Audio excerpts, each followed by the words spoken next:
संत मत धारा आपकी सेवा में प्रस्तुत। सूर्य साहिब जी की जय हो। सतनाम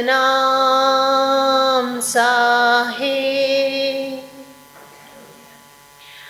आदरणीय सद्गुरु साहिब तथा उपस्थित भगवत भक्तों, हम सब यहाँ पर दो मकसदों से आए हैं। एक होते हुए भी दो मकसदों से आए हैं। एक तो संसार को थोड़ा सा अपने से दूर हटाने और साथ ही साथ मालिक के दर्शन पाने। सत्संग की गंगा में स्नान करते समय हमें जितना अपना संसार भुलाया जा सके उतना ज़्यादा हमारे लिए अच्छा है। क्योंकि सत्संग सतलोक की पहचान है। सद्गुरु साहिब का दर्शन मालिक के दर्शन है। और अगर कहीं फिर भी हमारे अंदर संसार बच जाए, संसार का मतलब ये नहीं कि हमारे रिश्ते, हमारे नाते, हमारे फ़र्ज़ और ये सब संसार है, नहीं। हमारा फ़र्ज़, हमारे रिश्ते नाते संसार नहीं है। संसार है हमारे मन के बंधन। संसार है हमारे मन के वो रोकने वाले तत्व जो हमें सत्संग में एकाग्रता लाने से रोकते हैं। कंसंट्रेशन की जो पावर है, एकाग्रता की जो शक्ति है, उसी को ध्यान कहा जाता है। वो एकाग्रता हमें संसार से ठीक उल्टी ही मिलेगी। संसार का मतलब होता है बिखराव, बिखर जाना, और एकाग्रता का मतलब है स्वयं को समेट लेना। उल्टा बहाव, जड़ से पत्तों की तरफ जाना होता है संसार की तरफ जाना। एक बीज, एक जड़ कितना फैलाव ले लेती है जब वो पत्तों तक पहुंचती है। अब अगर उसे दोबारा से उसे बीज में आना है तो उसे अपने आप को कितना एकाग्र करना होगा, कितना वापस लौटना होगा। इसी वापसी को लेके जाने का काम सद्गुरु साहिब करते हैं। और कहीं कोई हमारे अंदर की रुकावट, हमारे अंदर की कोई बाधा हमें वहाँ लेके जाने से उन्हें रोक ना दे। हम ये महसूस कर पाएँ कि हमारी यात्रा चल रही है। कैसे?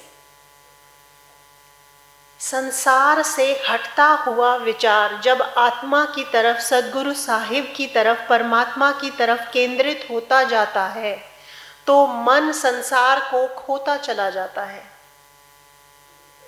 कहते हैं तीर्थ में स्नान करो। तीर्थ सद्गुरु साहिब के वचनों से बड़ा, उनके दर्शनों से बड़ा कोई ज्ञान गंगा ना तो है और ना ही बन पाएगी। गंगा हमारे भारत का सबसे बड़ा तीर्थ है। तो अगर हम स्नान भी करते चले जाएं और गंदगी भी ऊपर से डालते चले जाएं तो उस स्नान का भला फायदा क्या होगा? वो स्नान तो हमें, जैसे हाथी के बारे में एक बुराई है, हाथी जब भी स्नान करता है वापस आने के बाद वो अपने आप को मिट्टी से सान लेता है, कीचड़ से वो खुद को सान लेता है। तो उस स्नान का फायदा क्या? कहीं हम ये तो नहीं कर रहे हैं कि अंदर हमारे वो कीचड़, वो मिट्टी, वो संसार ना कोई इंसान होता है, ना ही कोई संसार का कोई बंदा हमें परमात्मा से मिलने से रोक सकता है। ये बात आप पक्के तौर पर हमें समझ लेनी चाहिए। क्योंकि अब हम जिस जगह पे हैं, हमें अगर कोई हमें मालिक से मिलने से रोक सकता है, अगर कोई बाधा है हमारे और सद्गुरु साहिब से हमारे मिलन के बीच में, तो वो कौन है? स्वयं हम हैं। इसलिए कभी दोष मत लगाइए कि मुझे उसने सत्संग में आने से रोक दिया, इसने सत्संग सुनने से रोक दिया, इस काम की वजह से मैं साधना में नहीं आ पाई, या उस काम की वजह से मेरा सत्संग का जो फ़र्ज़, जो मैंने शब्द यूज़ किया, सत्संग हमारा फ़र्ज़ है। हमें रोज़ स्नान करने की आदत है। शायद हम में से हर रोज़, शायद सारे ही शौच, इसको क्या बोला जाता है, शौच। शौच दो तरह का होता है, एक तन का और एक मन का। तन का शौच जिसे करने की आदत है, उसे ये निरंतर तन के स्नान से याद रखना चाहिए कि इससे भी बढ़कर है मन का स्नान। मुझे एक बार बाबा फरीद की एक बात याद आती है, उनकी किताब में मैंने पढ़ा था कि पिछला कोई रेगिस्तान का जब वक्त था तो पानी की कमियां होती थी, पानी कम होता था। आज मैं किसी की बात को छोटा करना नहीं चाह रही हूँ। हर रोज़ स्नान करके ही कुछ लोग अपनी भक्ति को पूरा समझ लेते हैं, ये उसके बारे में है। तन का स्नान हम कितना भी कर लें, अगर हमारे मन में कहीं रुकावट है, अगर हमारे मन में कहीं हमारे लिए ही कोई रुकावट, कभी किसी दूसरे के लिए नहीं है हमारे अंदर, हर रुकावट स्वयं हमें रोकती है। हम दीवारें खड़ी करते हैं अपने और मालिक के बीच में, और कोई नहीं करता उन दीवारों को खड़ी हमारे सिवाय। सत्संग यही सत्य है जो हमें बताता है कि बुरा जो देखन मैं चला, मुझसा बुरा ना कोई, जो मन खोजा आप, बुरा जो देखन मैं चला, बुरा न मिलिया कोई, जो मन खोजा आप ना, मुझसा बुरा न कोई। एक काम करके देखिए, अपने आप को आधा घंटा दीजिए, ये प्रैक्टिकल रूप में करके देखिए। उस आधे घंटे में हमारे अंदर जो विचार, जो भाव आ रहे हैं और जा रहे हैं, उनको एक एक को गिनिए। हमें आदत है सुनने की, श्वास श्वास सुमिरन करो, बिरथा श्वास मत खोए, ना जाने इस श्वास का आवन होए ना होए। तो उस श्वास की आ रही विचार पर एक बार अपना हमें एकाग्रता सीखनी है, सीखनी ही है। वो ऐसे ही नहीं आ जाती है। शिकायत करने से कोई फायदा नहीं होगा कि हमें मालिक नहीं मिलते, हमें दर्शन नहीं होते, हमें इतना वक्त हो गया, हम एकाग्र नहीं हो पाते। हम अपने आप को संसार से समेट नहीं पाते। उस तीली, उस माचिस में जो पानी में भीग जाए, आग लगनी बंद हो जाती है। हमारे अंदर नमी आ जाती है, रुकावटों की, एकाग्रता नहीं आ पाती हमारे में। उस आधा, ये जो ध्यान की प्रक्रिया हमें दी गई है, ये क्यों दी गई है? कि हम देख सकें हमारे विचार कितने जल्दी जल्दी आते हैं, कितनी हमारी एकाग्रता है, कितना हमने सद्गुरु साहिब को याद किया, कितना अपने आप को याद किया, कितना मालिक को अलग से याद किया, कितना अलग से ध्यान किया, कितना अलग से हमने विकारों के बारे में, अपनी रुकावटों, अपने जलन, अपने प्रतिस्पर्धा, अपने बदले की भावना, ये हैं वो रुकावटें। उसने ऐसा किया, मेरे को भी ऐसा करना ही होगा, हमें संभलना होगा। भक्त चिकना घड़ा होना चाहिए, जिस पर जितनी नमी, जितना पानी डाले, फिसलता चला जाए। हम चिकने घड़े सत्संग के लिए भी तो बन जाते हैं कितनी बार। हम सत्संग के लिए भी और साधना के लिए भी, कोई बात नहीं कर लूँगा, कोई बात नहीं कर लूँगा। यही चिकना घड़ा वाली जो हमारी एक व्यवस्था हमारे अंदर है, ये उन बातों के लिए भी आ जानी चाहिए। अब उसने ऐसा किया था, मैं भी वैसा, क्योंकि नहीं करूँगा तो संसार में फेल हो जाऊँगा। एक बात याद रखिए, आप लोग बहुत ऊंचे भक्त हो, पास दो नावों में पैर रखने वाला कभी भी पार नहीं हो सकता है। एक नाव में, एक नौका में ही पैर रख के चलने वाला, एक ही विचारधारा से जुड़ के रहने वाला, एक ही ध्यान के केंद्र पर अपने आप को सद्गुरु साहिब पर केंद्रित करने वाला हमें होना ही होगा। अगर हम ऐसा नहीं कर पाते हैं तो विश्वास कीजिए, हम अपने लिए बहुत बड़ी बाधा हैं। मैं ना आपको सतलोक जाने से रोक सकती हूँ, ना आपको। अगर मैं आपको रोकना चाहती हूँ तो कौन रुकेगा?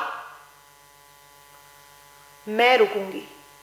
याद रखिए, जो हमें सत्संग में आने से रोकते हैं, जो हमें साधना में बैठने से रोकते हैं, वो कोई भी नहीं है, हम रुक जाते हैं। मैं ना रुकूं तो मुझे कोई रोक नहीं सकता है। तो उन्हें भी दोष मत दीजिए कि उसने मुझे रोक लिया। जिस चीज में मेरी रुचि है, हमारी रुचि है, आजमा कर देखिए। जिसमें मेरा इंटरेस्ट है, उस चीज से मुझे कोई रोक नहीं सकता। मुझे भूख लगी है, कोई आधा घंटा रोक लेगा, 1 घंटा रोक लेगा, 2 घंटे। अगर मुझे भूख लगी है तो मैं कुछ ना कुछ करके खाना खाऊंगी। जो मुझे रोकने वाला होगा उससे लड़के भी मैं, क्योंकि मुझे खाना है, मुझे भोजन की जरूरत है। हमें जरूरत होनी चाहिए, सद्गुरु के दर्शन की भूख होनी चाहिए, होनी ही चाहिए। अगर नहीं है तो बाधा है, रुकावट है हम अपने लिए। हमें हर चीज की चाहना है संसार में। हमें सद्गुरु साहिब के दर्शन की, उनके शब्द सुनने की, उनके विचार सुनने की। क्यों है ये इतना सब कुछ सुनाना, इतना सत्संग क्यों है? ताकि हम अपने आप को अपनी ही रुकावट बनने से रोक लें।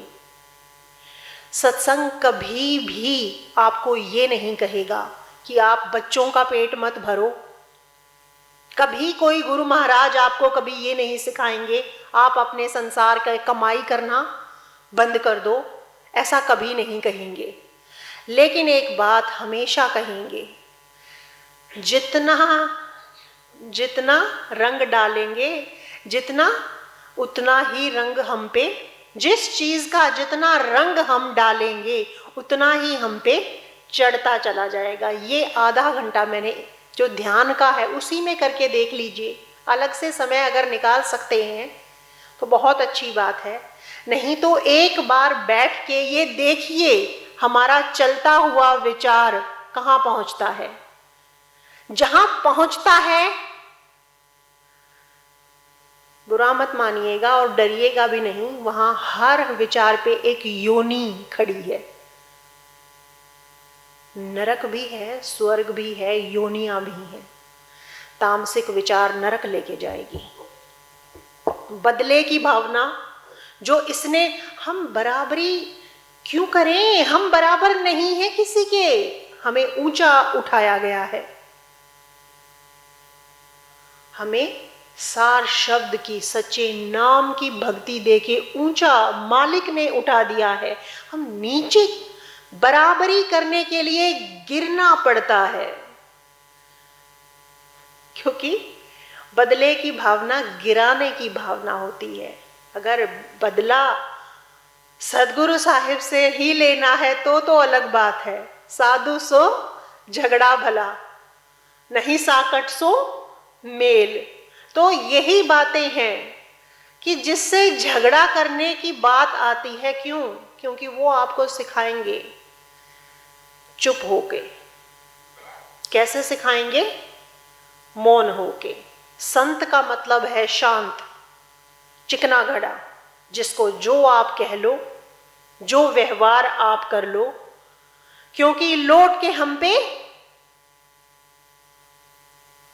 संत शीशा होते हैं, शीशे में हमें अपना आप दिखाई देता है। उस आधे घंटे में देखिए हमने कितनी योनियां अपने लिए बना ली हैं।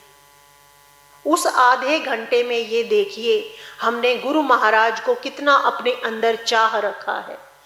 सच्चा प्यार जब तक ना हो तब तक कोई रिश्ता संसार का कामयाब नहीं हो सकता।